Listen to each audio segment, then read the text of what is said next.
how their inner world shows up through their work. Tonight's discussion will live under the idea of refracted light. And to give you context, the Refracted Light series is on this wall behind you. This idea of refracted light is simple but very layered. Now, refracted light is a technique used by artists to depict light bouncing off of surfaces and shadows, and used on 3 of Ralston's recent pieces. Now, scientifically, light, when it passes through different substances, doesn't disappear, but splits, changes direction, bends, reveals new colors. And I think that's a powerful way to speak about creative energy. We all start with a source, whether curiosity, passion, intention, but life, through its disciplines and experience, refract that light across different mediums, roles, and pathways to resonance. I'm deeply interested in how creatives balance multiple passions and still move forward, even if that path lacks absolute clarity, because that's an experience that many of us here are going through in our own ways. Our guest tonight deeply empathizes with that idea. His work moves between charcoal, oil, and digital mediums, between abstraction and representation, between stillness and vibrance. As a trained artist, musician, and software product designer, his work consistently asks questions about clarity and presence. His latest exhibition, Dopamine Dreams, which is around you now, asks us to explore the internal chemistry that shapes our notion of the divine and inner drives towards fulfillment.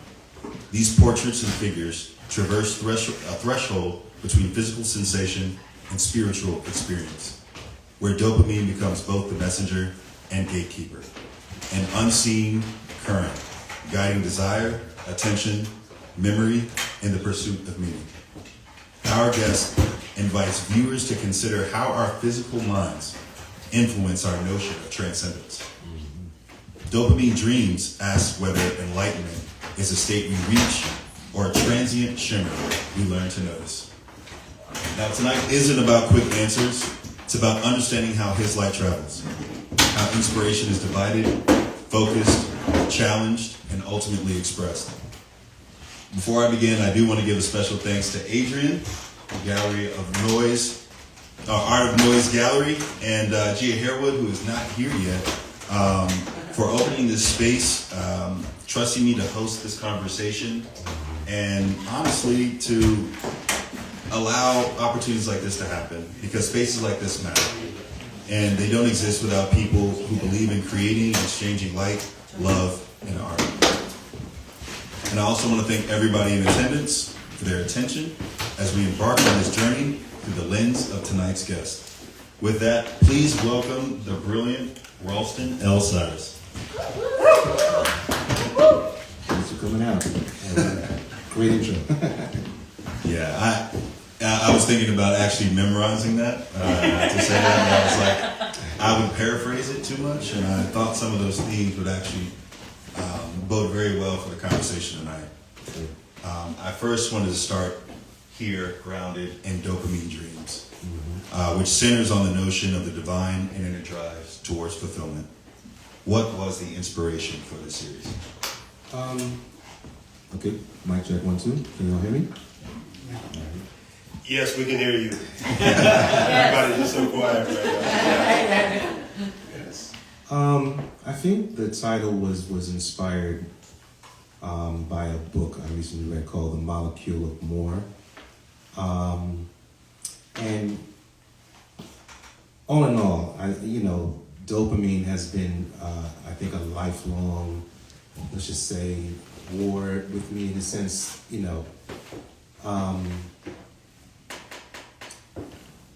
it's something that kind of showed its face in many situations, positive and negative.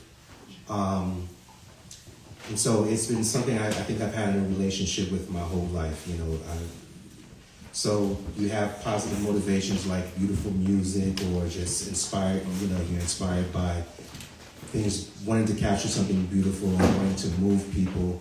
That is a source of dopamine. But then it's also a source of distractions and pitfalls that life throws at you to kind of keep you from your authentic self, you know? And that triggers through the dopamine mechanism also. It's something that I don't think I've really been preoccupied with at the capacity I am of it now, and really observing it. This is like the information age, so you can go online and find out the root causes of and the science of behind so many things, and then this dopamine thing comes up. Yeah, it's something that you can say I use it to drive the things that I really want to do, and then I go to war with it at other times. So it's a yin yang, love hate kind of relationship, but I appreciate it. It's life, Hopefully, that answers your question. I'm trying to really, make this a plain spoken kind of thing that everybody can relate to. So just let me, just keep me posted, keep me honest. And it sounds almost like you're balancing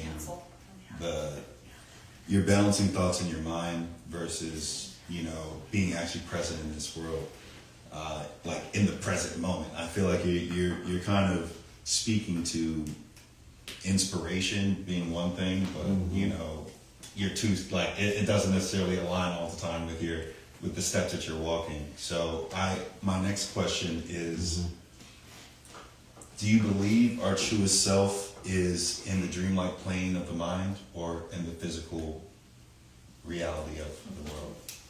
That's a great question. So I think everything is mine. All is mine.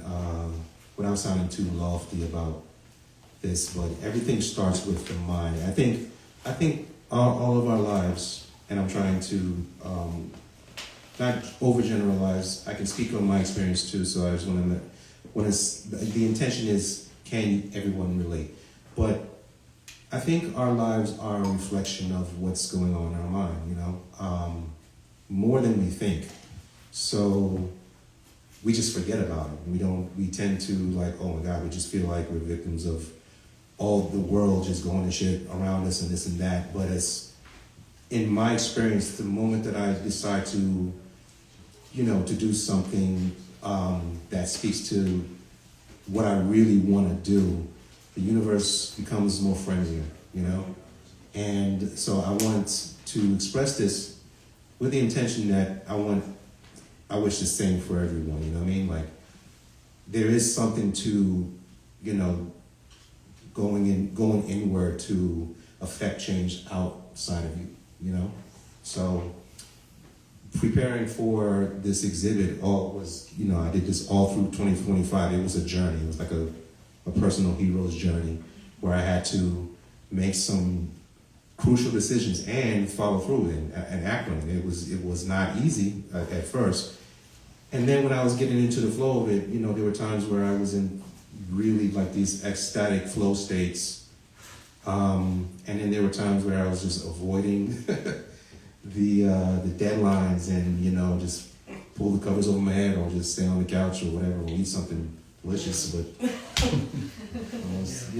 other things. So, yeah. Well, I would say throughout this process of creating Dopamine Dreams, you kind of call this practice a search for clarity, enlightenment, and presence. Based on how you felt before and where you are now, what do those words mean to you right now? Clarity, presence, and enlightenment. Okay. Now that you've completed the Dopamine Dream series. Yeah, great questions. So it's reflected in two fronts. First of all, the one that I've been speaking to up to this point, which is my own personal journey, doing the work. Doing the work that speaks to me. But it's also the subject matter and what I like to do. I love figure and portrait work. I love capturing people. You know what I mean? And lately, my preoccupation was capturing like subtle details that are in human expressions. And the end game here is to kind of pull the viewer in to subtle, depictions of expressions to draw you in. But it's also a communication of what we all need to do ourselves. The importance of quieting the world around us and being more introspective or going more inward and be more meditative. So it's a kind of a catch-22 kind of a thing that feeds into itself of the subject and the drive, to do the work to capture the subject. They all work on the same thing, the same drive, the same intention, if you will. So, do you feel like through this series you have found more clarity in who you are as a person, or do you feel like that is something that you find in that fleeting moment of finishing a piece, and then once you're onto something else, you need you have to be find a new spark and reinvigorate. Do you feel like you find fulfillment at the end of a project, or do you find that you're still yearning for more? Well, it's not so much like we all love to have those to be in those really ecstatic kind of flow states where the drive and the inspiration hits you, and you're like really excited to get it. And it's pretty simple. But then there are lots of situations where you're not feeling it, and but you have to finish it. You know what I mean? Yeah. So it's a thing where I think it's a Zen kind of a thing where it's about the practice. You're not going to feel always wonderful all the time.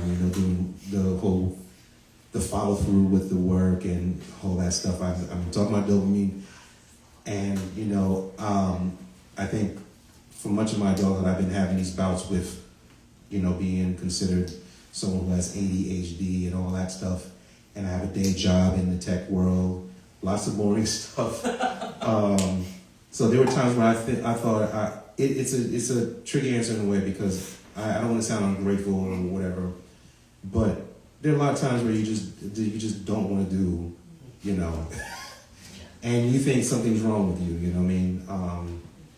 And it's a mixed answer, but I found that when I was working on this, there were times where I'm like, especially when you're going and following through and getting into the details and finishing the piece and all that stuff. There's a lot of tedious stuff going on in there that, it's like, this is boring.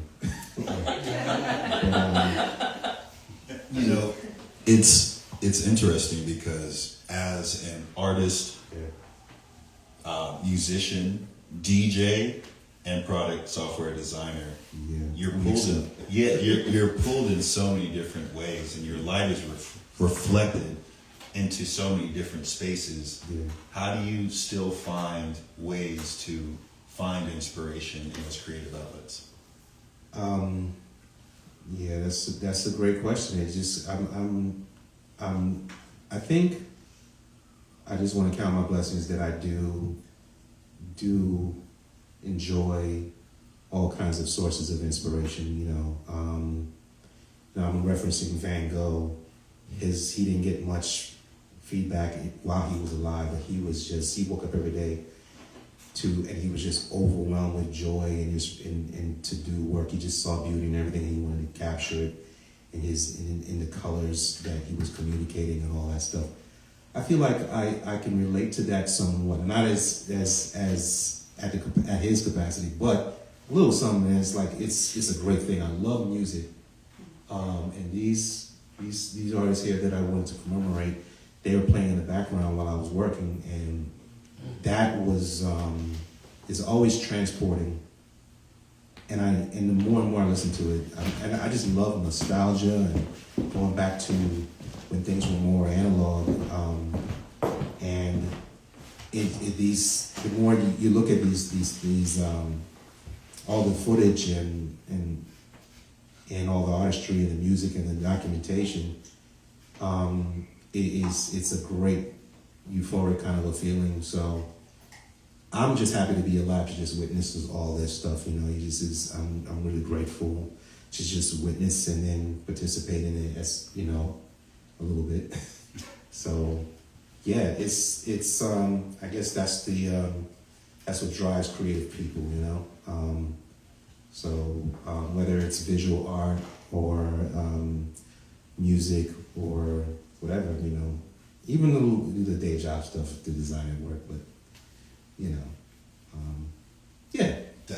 I think that's huge because so many people are still trying to find ways to find fulfillment, and I think in the lens of an artist, it might seem easier because you have a creative outlet in which to express your emotions. Mm-hmm. But I think for a lot of individuals who aren't as brave and courageous as artists to put their work out there to be consumed by the world, they're still trying to find different ways to express themselves and to be their authentic self. Mm-hmm. So what you said is gold. And are you speaking just in the realm of art or just anything in life? I think anything in life. I think these themes, though we're specifically talking about art now, Mm-hmm. I think are prevalent in so many capacities and facets of life.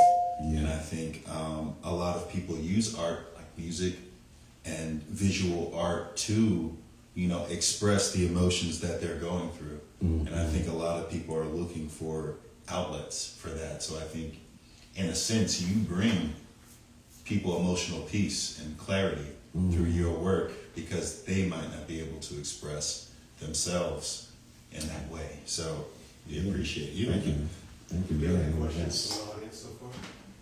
I was at the interview, he interviewed me, like, you doing it. Ask me some questions. No. And go ahead. Yeah, I would be curious. Since you have what one might call a day job, and it's in something perhaps unrelated, this is painting, right? And so, and you're in tech.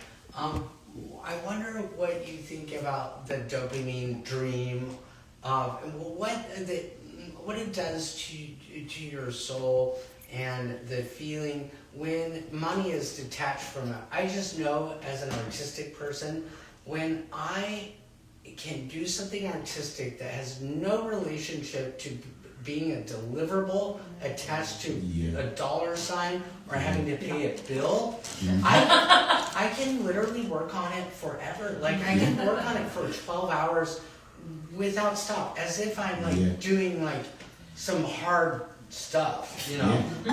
But it's the art, and there's something about detaching it from the economy and need that makes me, that thrills me.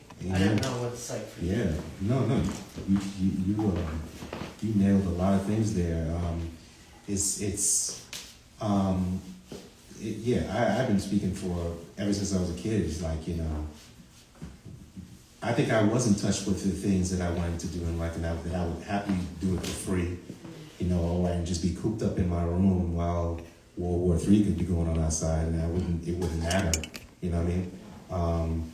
So those moments, you just lose all sense of like space and time. Yes. And you know, hours would go by and you feel like it was just a few minutes. It was right. And then, you know, there are times where you just kind of, I was, you know, black out almost, for lack of a better way of saying it, and then come back. It's like, and then step away, and it's like, oh, I just did that. Okay, I'll take that. You know.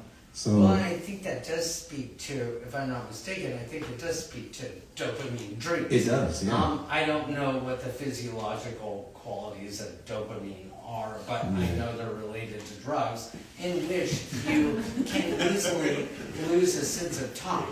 Are you crossing yourself over there? Oh, I thought you were like, oh, please. Oh, no. So, I mean, you can black out. You can lose your, you know what I mean? I mean, isn't that dopamine at work? So Gia, who we spoke to, and hopefully she's on her way, but she did a nice, she asked the room what everybody's impression of what dopamine was to them.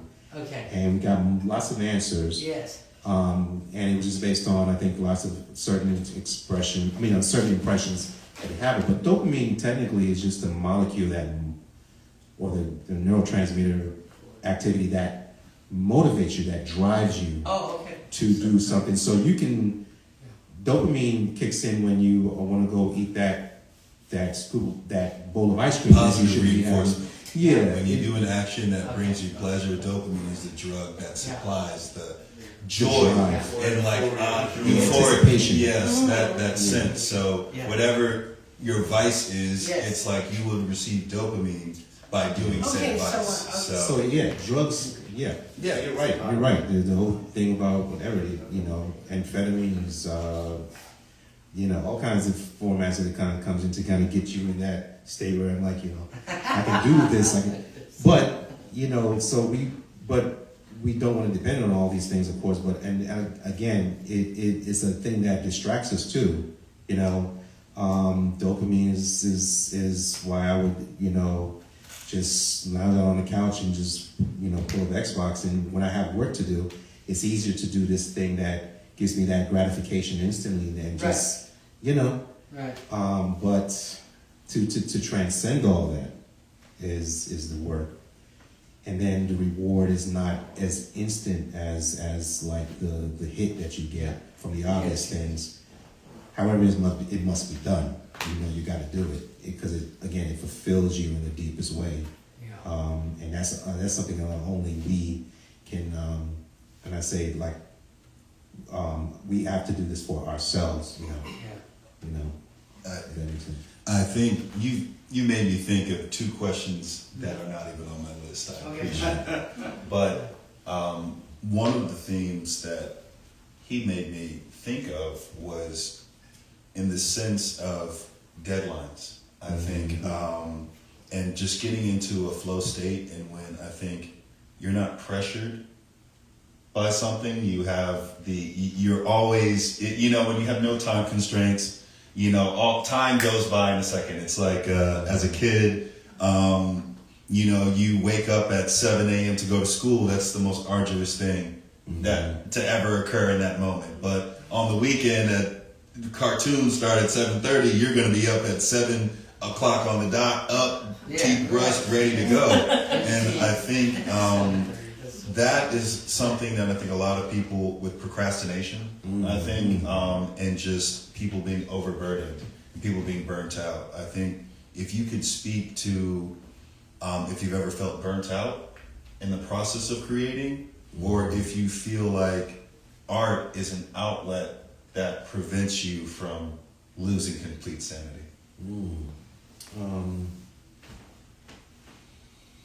All right, so yeah, great questions. Keep them coming. So I think it's a mashup of both. This year I wanted to not be under the gun in the way that I was last year, but I'm already slacking.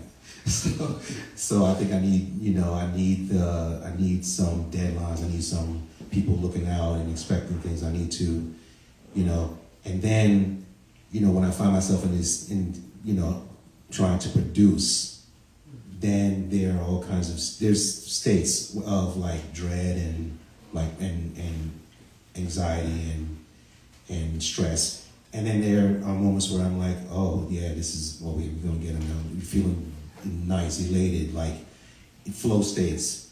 So I think it's two separate things in a way where, work that must be done, it that pulls you out of your zone, that's necessary. It's not a great feeling all the time, but it's necessary, So last year, my experience was a great experience. It was a beautiful struggle. It was very necessary. And yeah, I should want to do it again, And I do. Yeah, and I can agree with you on that same front, in the sense of last year I told myself I was going to tap into my creative energy.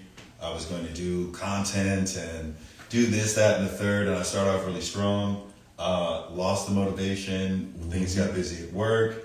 You know, life's, and you know, you can lose sight of things. And I feel like when you put your dreams into codify them as a hobby or something that, oh, you know, I can do at my leisure, I think it's a lot easier also to set things aside.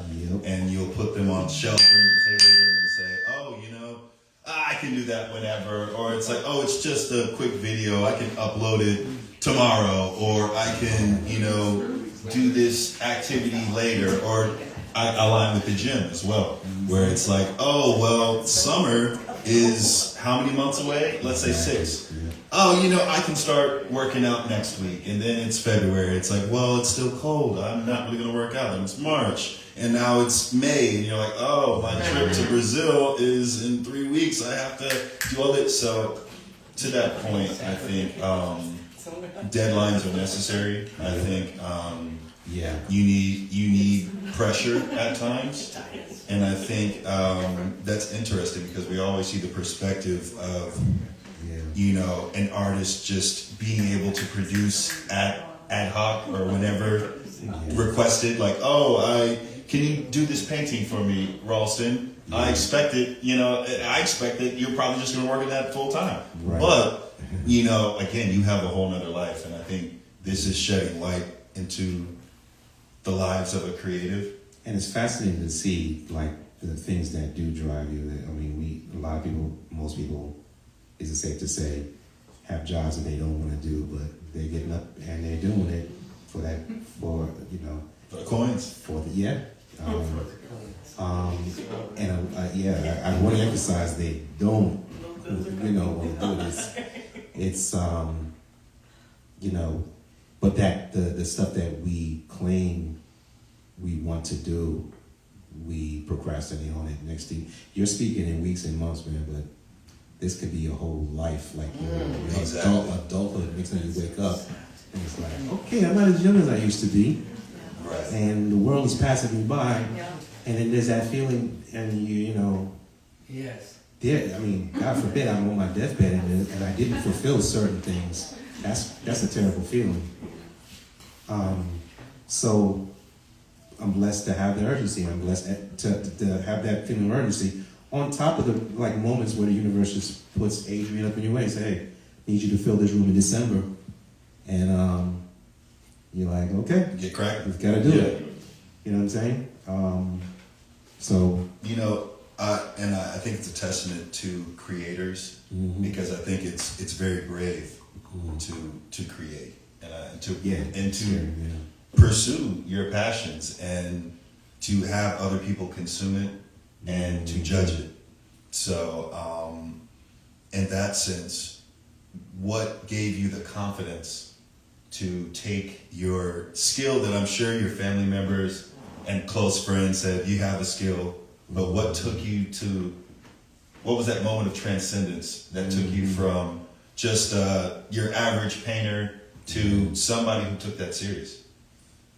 Yeah, man. I think I'm still. Is it surreal? Is it like a surreal kind of thing? Yeah, I'm still sorting that out because I grew up. Let's just say, I mean, I told you I got like Caribbean parents background and all that stuff, and as a kid I used to I was already just drawing all the time. I was a drawing fool, like just sitting in front of the school. After school cartoons. Do you remember your age? Yeah, I remember. It was all through elementary school, but it started in like as early as kindergarten. You know, but I was just drawing all the time. I loved it. But I was in a family of people who just, you know, they took accounting and finance, and so I was, you know, engineered to believe that what I was doing was just a fun pastime, hobby, or whatever, not serious. But so I thought something was wrong with me, wanting to do it like other people, like regular people do this as their job, as their main thing. So, long story short, I mean, this is something that stuck with me my whole life, even to this day. After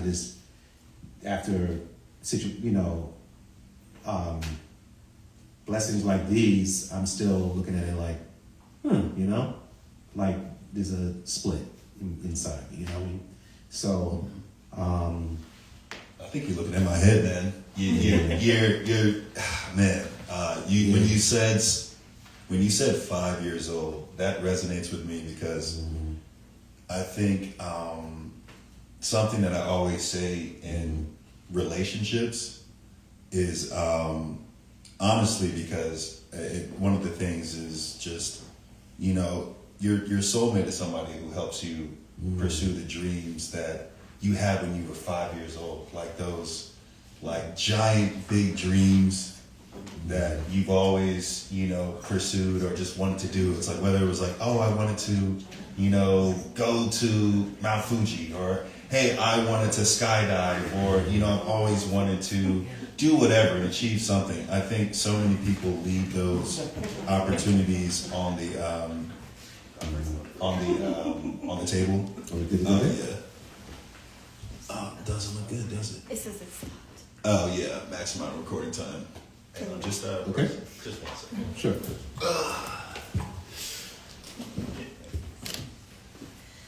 It's just for that individual. It's better. Oh, thank you. Yeah. Okay. Yeah, it's just so the file don't get too big. Anytime, yeah. And distracting. Okay, you can start with the question.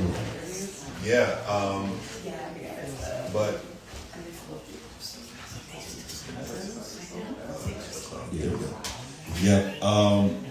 But yeah, ultimately, I think the fact that you're pursuing those dreams from when you were a child is just like, that's what you need to do authentically on your own, in your own journey. Yeah. And I think the fact that, I think oftentimes those things when we were young, people just say, oh, I was just a kid. And that's just something that I loved then. Yeah. And then you're like, well, I've grown and I've evolved past that joyous thing or that love for that activity or whatever it is. And I think losing the child in you, I think I think we're always told we have to be adults and we need to handle things as adults and need to leave some of those childish things behind. And I think, quote unquote.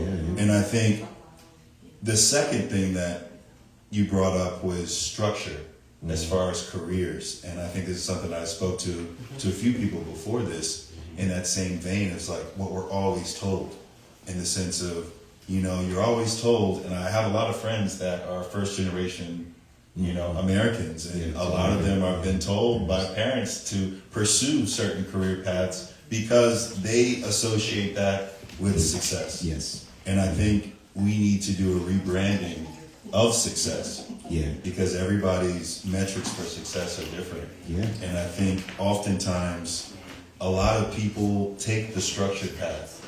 And I think it's that, two roads diverged kind of vibe where it's like, you can go into medical school or law school and you know exactly what scores you need in order to pass. You know exactly how many exams you're going to have until you complete the program. You know how long you have to have residency for. You know exactly how long you're going to intern for before you can become a doctor or a lawyer. And I think the bravery that it takes to be an artist where there is a path uncharted and a path where that hasn't been realized yet is just so impactful. And I think it's something that so many people are in midlife, career crises, where it's just like they're trying to figure out is the thing that I got my degree in that I've spent 10 years doing, do I even love it? Like you said, it's just like people are just doing jobs because they have to pay the bills. And it's like, well, I've spent so much time on this thing that I just have to see it all the way through. Yeah. So to that point, how do you feel a person should invest their energy? If you feel like you're over it, so let's say you had a piece in your mind and that no longer resonates with you, how long do you stick with that? And how long do you stick with that idea, or do you just move on right away? Yeah, and let me build on what you were saying too, and then what you're saying before the question here. If I were to do it all again, I would put all my eggs in a certain basket. I think if you're going to do anything good, find it, and you're blessed enough to know it. Do it 100%. Because the way my life now is, yeah, I have the day job, but this is a passion, and so it's these two situations that expect 100% from me. So I'm split. Yeah. It's constantly being split, and it can be exhausting. I mean, I'm not complaining.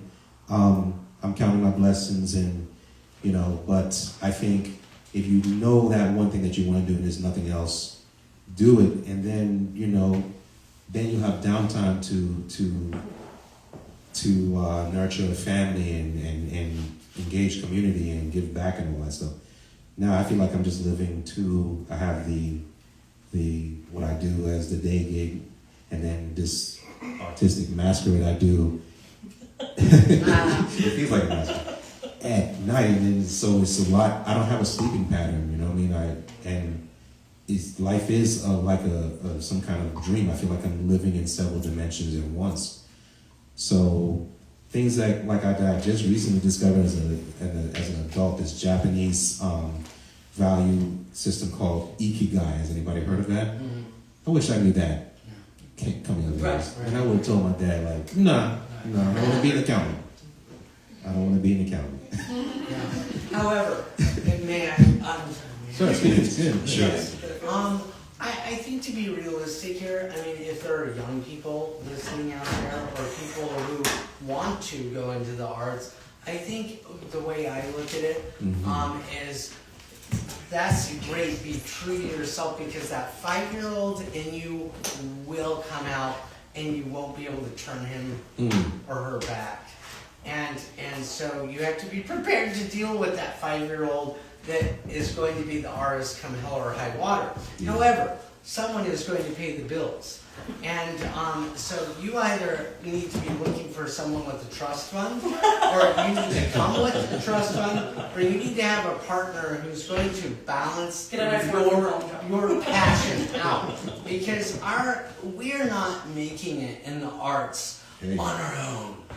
Following our passions. I mean, we do. We get by, but not at like a couple $100,000 a year. Let's just be frank about it. It's a fine line between greatness and doing it for the love of the game. It is a tiny, tiny minority, and I know that people don't like to speak about petty things. No, it's the truth. Because we're talking about noble passions and such. Right. No. But I will say that that is what is not discussed. I'm an architect. And it's allied to everything else, and no one talks about it. And so what you're doing is what Franz Kafka did. He was an insurance underwriter, and he was writing on the side, because his family he didn't have the trust fund that Rilke did, So. And it's funny that you mentioned that, because I was going to say I actually align with that answer a bit more, because I feel like I was raised, and my father was more of like a Renaissance man, so he was like irons in the fire. So for me, I felt like I've always had multiple irons in those fires, and I can speak specifically for me. Like I was in undergraduate school, I wanted to study, orca whales, and I was in marine science program in Savannah, Georgia, but I was there on a full ride for football. And being a college athlete requires so much dedication, and like you said, 100% investment to a certain degree.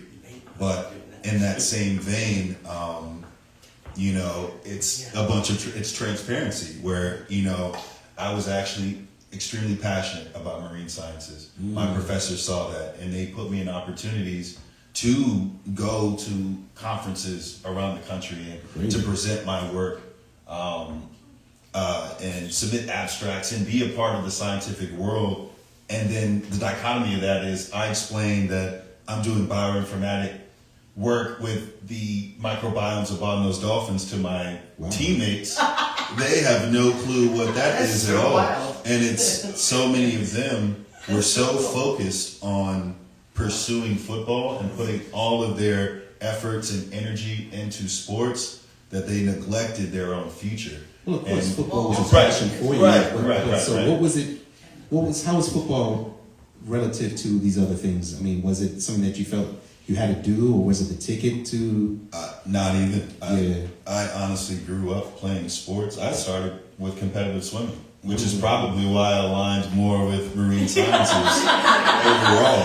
But I would say that I just love sports. If there was a sport that I was going to do competitively, it was between football and lacrosse in college. And it was just like, at the end of the day, who I wanted to be as an individual. And then when I went down to Savannah State at a historically black college, around a bunch of individuals who had the skill to go to a top program, but something in life just caught you up, or you tripped over something, and now you're here. And sometimes into this, idea of refracted light, like you put your energy out there, and you may expect that you're going here. Like I thought I was going to go to Duke or Boston College, and I ended up at Savannah State studying marine sciences. But who would have known Savannah State has 3 research vessels on campus, and resident bottlenose dolphins, and professors that went to Duke, and you don't realize that sometimes. But the more you put your light into things, and the more I put my light into my passion at that time,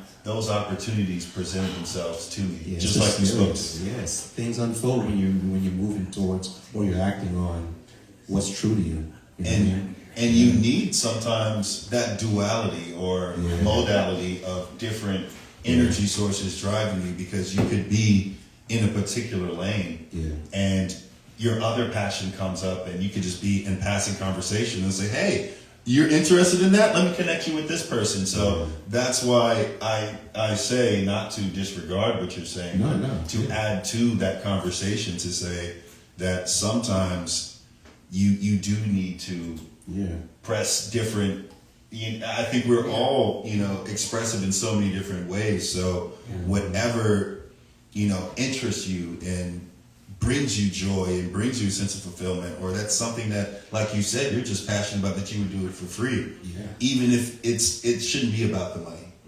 It should be about the sense of belonging and self-fulfillment and introspection and the community that comes with being that authentic individual. Right.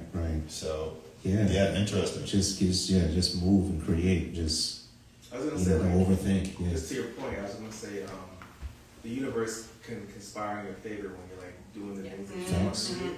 And I think Very mysterious too. as What happens? I'm a child of immigrants, and it's like they only know what they know. Right. So And they want what's the best for us. construct is doctor, lawyer, engineer. Doctor, lawyer, engineer. That's all they know. Or architect and an accountant can sneak up in there, but that's still like a set path of like. Go to school this many years, get some certification, master's, PhD, et cetera. So that's all they know, and because their lived experience was like, that's what success looks like. And that's something that's attainable. And if my child were to fumble or fall, I have anchors in the way to kind of support, because I know people that might do this or that, but I'm like, my son's like, I want to be a rapper, I want to be a painter. It's like, that's a world they don't know. So, but I still at the same time, I think as an adult, like me as an adult, I'll say I have a better understanding of my parents. But also, I appreciate it. But also, and there's also like the fear of your parents is so, that's also the with driver of it. Why you're sticking to the path that they see as success. But just to kind of wrap that in a bow, I just feel like when you're in your passion, things that you enjoy, they just kind of open up. Like, You have to tell people about it. Like, say your interest. You can't just keep them secret. Also being in the active too. Do it, talk about it, speak out loud. Like you probably, when you were telling your football, teammates about bottlenose dolphins, like you could have just kept that to yourself, but that you said it about it, like those guys are gonna remember that forever. You were maybe made them interested or made them inspired to follow a specific interest. So I think we just always have to be in it and talk about our interests. And to bring up the point about your parents and those words sticking with you, Ralston, I think it shows your courage and bravery, even when your parents told you that what you were doing was a hobby. And I think that is a message that a lot of people who aren't even in the artistic world can resonate with. Is often trying to align with, the ideals and the moral compass of your parents. Mm-hmm. And, oftentimes we burden the sins and decisions of our parents rather than authentically living your life and letting their wisdom guide you, but they don't own you. You're not a slave to, the ideals of others. So, but there's always something else too. The parents, it's like, and they want security.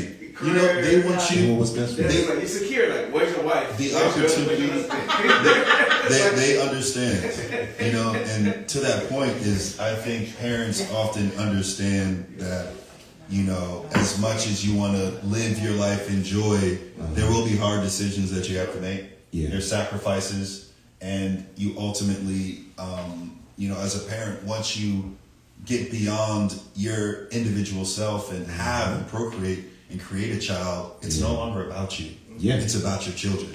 So I think that's where sometimes we have to have grace with our parents, because in a sense, the fact that they have put their life journey on pause in order to pour into you. And they chose to stay. They could have left. That they could have done anything in their lives. I mean, you can have a child and live your life however authentically you want to, but to stay and to, even though you could do better individually, to invest in your child, again, I think, it's the balance where it's like you're going against your parents, but I'm sure now they probably see your work and they're like, I can't believe we tried to stifle this. I think this broaches a question for me, and how it might have been for you to work as a so-called professional in tech, but have this quote-unquote hobby on the side. And these are really interesting words, because hobby is something pejorative to the committed artist.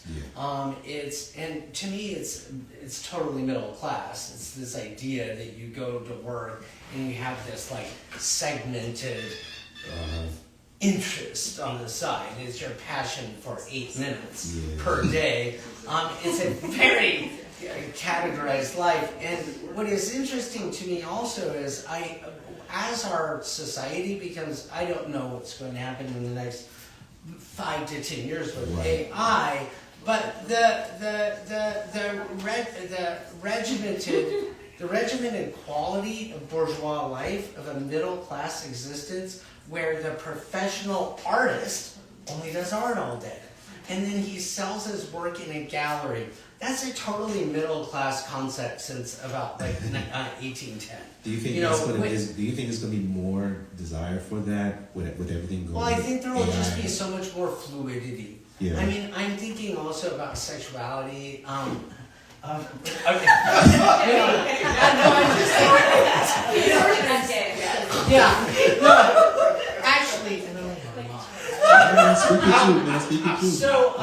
so no, I think about younger people now who have a sense of fluid sexuality to which I can barely relate because of the generation I come from. All right.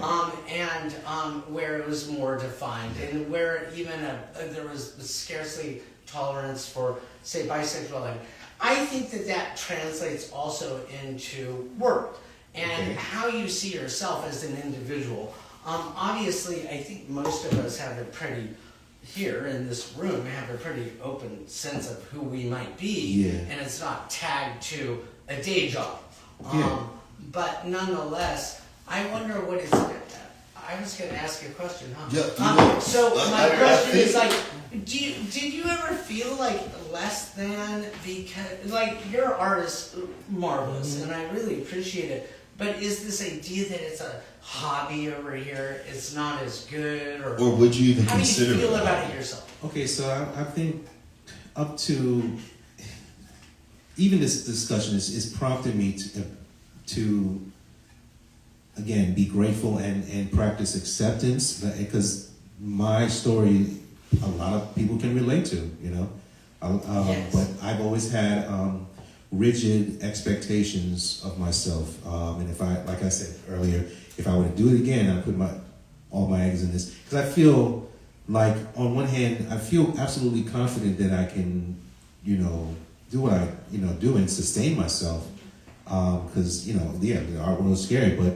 I've seen too many examples. I follow people on social media and IG, like, oh yeah, I'm living vicariously through this guy. I grew up when I was a kid. I wanted to be a comic book illustrator or animator. I just drew. I love drawing people and universes from imagination. I just wanted to do that forever and ever. So I'm seeing people doing that now. I'm like, yeah, I could do that. Yeah. I could have done that, you know. So, but it's not this regret thing. I know I can testify to what a lot of people are doing. They have their jobs, they have their other commitments, and then they pull them. They can manage to devote their heart into meaning what really means the most to them, or their labors of love, if you will, and they still can do that. I just don't know how people can do that, you know, because I'm real, like, I can get tired quick, man. When I get tired, I don't want to do anything, you know what I mean? Yeah. So I just, you know, so like I said, I just have the day job, I have this, and that just took over my life, and now I'm at this point where I'm well into my adulthood. I ain't gonna tell you how old I am, but you know, no, not married, no kids. You know, that's just, this is sort of a sacrifice. Yeah, right. And so these are my kids here. Yes. And if y'all can get that, you know. But I'm not complaining. Not complaining. You know, something that was just sparked in my mind was just the conversation about AI. Yeah. And I think what that kind of brings to front of mind is more so things being unauthentic. And I think in a world where things can just be so easily fabricated, and rather than just the actual creation of like media from AI, I think it's more of just speaking about just online culture in general, where it's just like you said, you're living vicariously through people. They're, you know, stories and lives and things that are being projected, you know, online. And I think so many people are being led astray down a false narrative and a distorted message of what success looks like, what enlightenment looks like, what a true artist looks like, what a creator looks like. Because now creators, artists, I mean, you could almost consider podcasts like people like Mr. Beast create, like those are the creators now. They're not creating like physical art, they're just creating stuff for us to consume. And I think that prompts more conversations like these, where there can be more authentic expectations, realizations, and just meeting people where they are. I think online you can't really, if you talk about who you truly are, the world is so savage. So people just, you know, give what they think people want rather than being who they truly are, letting those people. Yeah, and we don't want to underestimate humans' sense of vigilance in all of this. I'm seeing lots of people in the Z generation too. They're responding to this. They're not going for this AI stuff, and they check each other. So you're seeing a lot of musicians. They're multi-instrumentalists, and they have, I don't know where to get this energy to create the dope music that they do, but then to document themselves, playing it in their bedroom, you know, filming themselves at the piano, filming it, and then merging it all together. You know, you see what I'm saying? When do you have time to? But they're doing it, and the music is insane. Yeah. The vinyl culture, record vinyls coming back in light of all this. Perfect. We need to get hard copies, get back to hard copies, because all this stuff sitting on the cloud is at risk for change and manipulation. They can change whatever. They can change this. You see them, they're doing it. So I think people are, and what's so funny with all the Doge stuff going on in my government contract job, you think that I would probably hunker down and try to stay ahead of it. For some reason, I went in the opposite direction and wanted to do this more. Can't explain it, but I needed to do it. You know what I'm saying? And things unfolded. So I feel like I'm going in the right direction with all this stuff that's going on. Just like you said, we don't know what it's going to be like in the coming 4 or 5 years. But, none of us do. So it's going to be an adventure. Yeah, can I just ask a question that's kind of based on what you just said, that's less of a societal thing and more about creation and what inspires you to create? Yeah. Since you're a data guy and since you have a music background, do you generally go into a piece through a sound, through an image that you had in your head, or through a feeling that you wanted to express? Yeah, somebody asked a similar question in the artist talk last week, and I see it all as one thing. I listen to music and I see visuals, and then when I do art, it's also an audioscape. Also, in my mind, I hear visuals.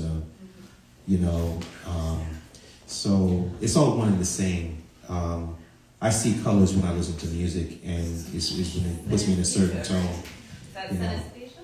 Huh? Is that called I've heard the term, yes. Something like, yeah. So some of these pieces, like Roy Ayers here, I was saying in the artist talk, I started the piece with a different kind of color scheme, and it didn't work for me. So I stopped it, started over, and I wanted to go, like, sometimes I want to get out of the obvious and go the other direction and go for colors that I usually wouldn't go for. I like cool, crisp colors, but then I went in some of these colors like red, and then for Roy, he's known for the, everybody loves the sunshine, all these songs. It's just bright, it's happening, but I wanted to kind of go into that more in depth in a way that I wanted to appreciate him from a really visceral level, So I put him inside the sun, So, it's to answer your question without digressing. Yeah, it's all one and the same. It's all like the same communication, and I love it. Again, it's one of those things where I just really love to be in it and alive to witness and contribute. And Another question. Yeah. Oh, another question? And I think it ties all together too, like understanding your whole everything you've been through. I come from the other side. I come from a single parent household, broken home. My mom didn't understand success. She didn't understand how to go get that, So, hearing that you battled a lot of the same things that I battled, even out to this point, it's like seeing that you still take the time to create. You know what I'm saying? Even though Yeah, you get it, man. I got you, man. like, It's deep. yeah, It's deep. Well, it can get to a point where it's like you can't really put it too much into words. It's like this whole feeling it must be done. It's not about, and there's sayings like we choose our parents and stuff like that. Would I be here if I was always supported and pampered through my life? No. And I wouldn't say that they're my enemies or these antagonizers and all that stuff, but they were necessary. Everybody's playing all these things, and people play a role in your development and your life story. So you're practicing forgiveness, and you're practicing, these all come into play when you decide to wake up and tell your story and control your story. You know what I'm saying? So stick with it, man. You know what I mean? And to that point, Thank you for what you're sharing too. yeah, and to that point, and that's what we're talking about with refracted light, in the sense of you will meet resistance, and you will meet bend and change, and the colors will change, and just because the light presents in a certain plane, and it's like, oh, my parents supposed to do this. That's what the light says. Yeah. Each life is different. Every substance, things will move differently. So how that light passed through you may be different, but that can still be something brilliant created from that. And there's so many different colors on that spectrum of the prism that you can just lend your energy and light towards that create and grow. And it's like using the energy that you do have. And this is something that I always say, Because, you know, I even have things that I've gone through with my family where it's like you learn to appreciate your past and reflect on your past, but never dwell on it. The more you dwell on it, the more you let the past consume you. Eat you up, Yes, and this is the thing. So often we're worried about things that are out of our control. I want to bring us back to my marine science days. It was funny. I got my first research cruise on the coast of Georgia. We were going like 400 miles offshore, past the Gulf Stream. Captain said, anything that you put in the ocean, you must be willing to let go of. The next thing he said was, if you do not respect the ocean, she will take from you. So in the same sense, I think about it in life, where it's like you have to respect life and appreciate it for what it is and understand that it's more powerful than you. Yeah. You have to be at peace with where you are, with your light and your energy, and everything else around you will sense that. But it also put me in a space where when you are so isolated in the vast sea of the world, you realize that the most important things in lives are in your life are the things that are free. You know, you realize all the stressors in life that you had. Oh, you know, my job, a promotion, a car note, my kid is messing up in school, or any kind of social. Oh, I don't think I'm popular enough. My style isn't where I want it to be. I'm not as pretty as I want to be. I'm not as in shape as I want to be. I think once you remove all of those things that are outside of your purview and outside of your control, and you start focusing on what you can control, I think that's into what Ralston's been talking about, is just finding your passion. And it's like, even if you're told you're supposed to be in government because that's the stable job, not art, but your passion lends you to pursue art, because you know if you invest fully in it, it will reap benefits way beyond the government contract lasting the next option year. You know what I mean? And you're not sure how. Right. And that's the thing is, and I do want to close with something that, you know, can kind of, that we can kind of mull over at the end of this discussion. But it's that path, moving forward on a path, through a path, without it being clear. You don't know what's in front of you, but I think, you know, it's the fearlessness that Ralston shows every day, that he creates, and that we all show every day as we continue to pursue the things that we love, you know, that get us through. And I think that's the journey worth doing, not the journey that you already know the destination to, because you know exactly where that is. And if that's something that you wanted to truly do, you would already be down that path. So, And to expound on the refracted light series that we're highlighting here, I can speak to you know, it's not just about the cliche. It's all good. I feel like conversation matters anyway. So it's not so much the whole conventional seek the light in the darkness. You know, it's a correspondence between the light and dark, because, you know, I don't want to dismiss darkness too. Darkness is great too, you know. So what I've come to experience last year, especially, there were times where I would just at the end of the close of business, and I was working from home, and then when the sun is setting and then it gets dark, I don't want to put on the lights. I just want to let it go, let the whole house go dark. And that, I found some amazing, wonderful, euphoric kind of level peace in that. You know what I mean? Oh, yeah. And it's just when, and there were times where I just kind of just stayed there and just slept into the night, and I was just in the dreams are deeper, you know what I mean? And the downloads are lucid and vivid. And then when morning comes and the sun is shining through the windows, all the noise coming back into your consciousness, like, oh crap, you know, and all the things that you got to get done in life, and the clutter and the confusion, all the noises in our phones. It's like it lights So that's light, that's violent light, Yes. hitting us, and it's not always great. So, definitely don't want to downplay or downspeak the darkness. It's both, So That duality, I think, is needed. I think oftentimes, and to bring it back to that social media and just, just projection. I think, forget social media, I think it's just a human emotion to project who you want to be. And I think oftentimes we always project the light.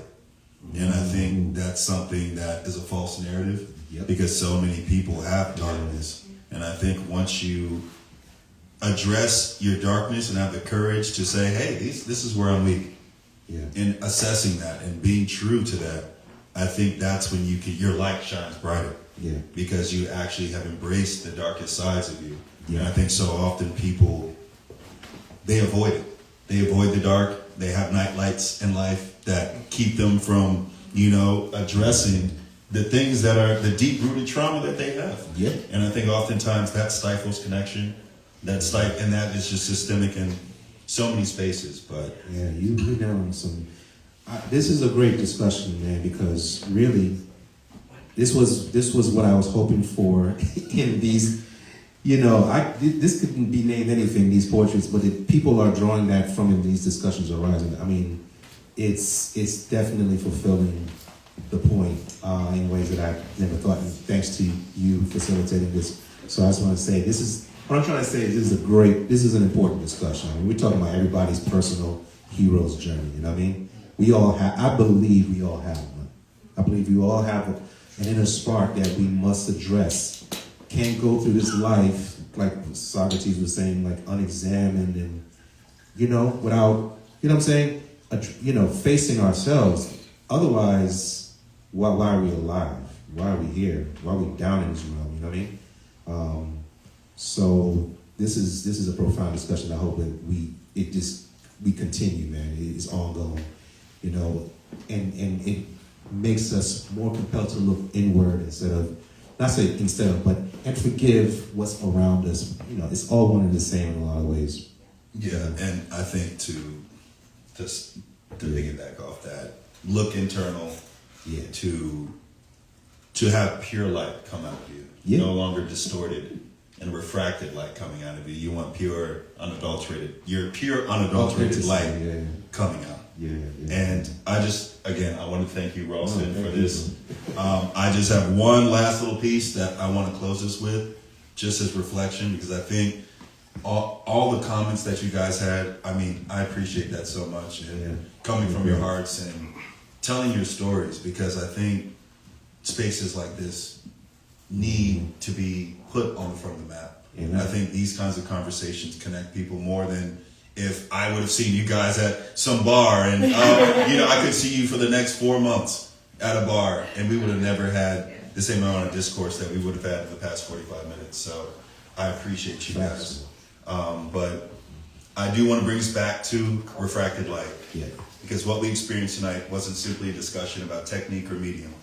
It was about reflection, attention, intention, and the courage to let your energy move across different forms without forcing it into a direction. Ralston's practice lives in that in-between space, between charcoal, oil, and digital forms, between abstraction and representation, and between intuition and structure. His work reminds us that clarity doesn't come from narrowing ourselves. Sometimes it comes from allowing multiple passions, disciplines, and curiosities to coexist.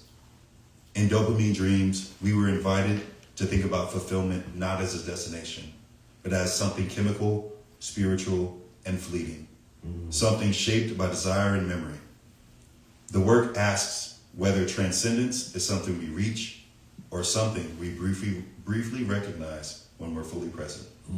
Now, if there is one takeaway from tonight's session, I hope it's this: that your authentic style is not something that you decide. It's something that's revealed. It appears when your inner light travels through time, discipline, and experience, bending into new forms without losing its source. This series exists to build community, not just around art, but around awareness, around slowing down to notice what's being revealed. It's about honoring each person's journey towards fulfillment, even when clarity arrives in fragments and that path is still unfolding. I'm having a problem with the connection. Thanks. Yeah, we're not very connected. Such is life. I'm having trouble. But again, that's really all I wanted to say. Right. Again, distortion. But again, thank you to Ralston for your honesty, your transparency, your courage, and your perspective. Yeah, I appreciate you. Thank you to Adrian for hosting. This is an amazing gallery.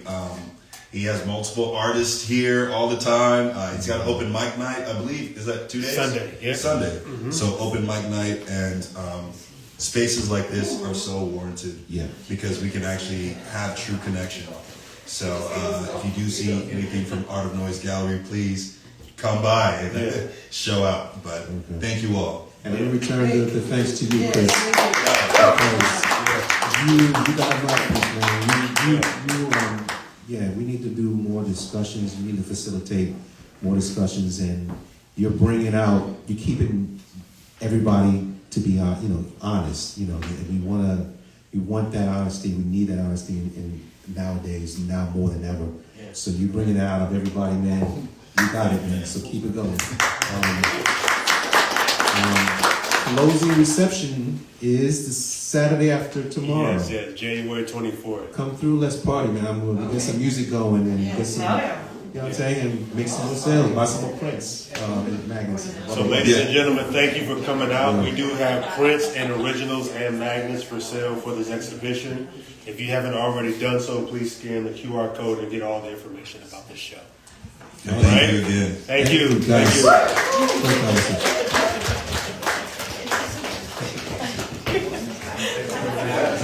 That's how I wanted to go. Thank you. Yes, man. Bring it in, man. Let's work together in the future, man. That was good. I appreciate your insight. They kind of helped me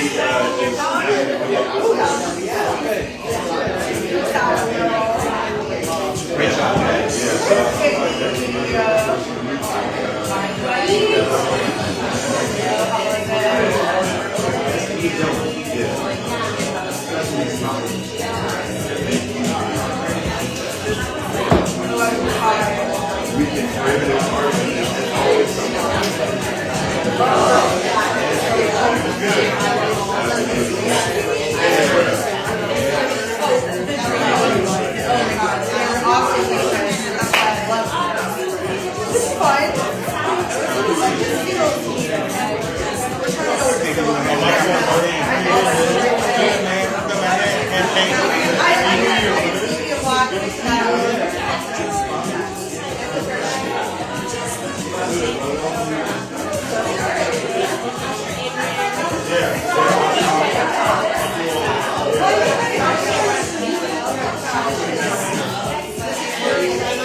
Oh,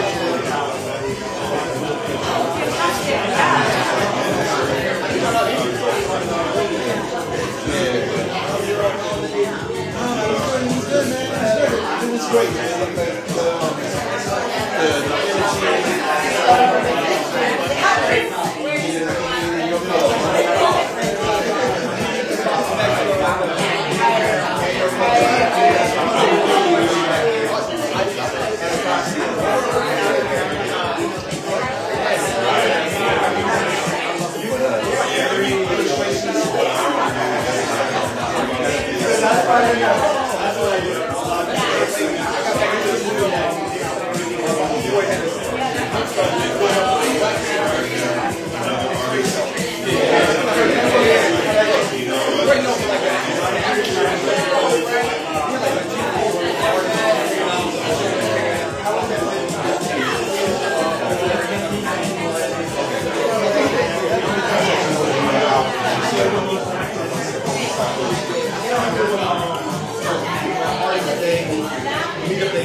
No, I'm still going, brother.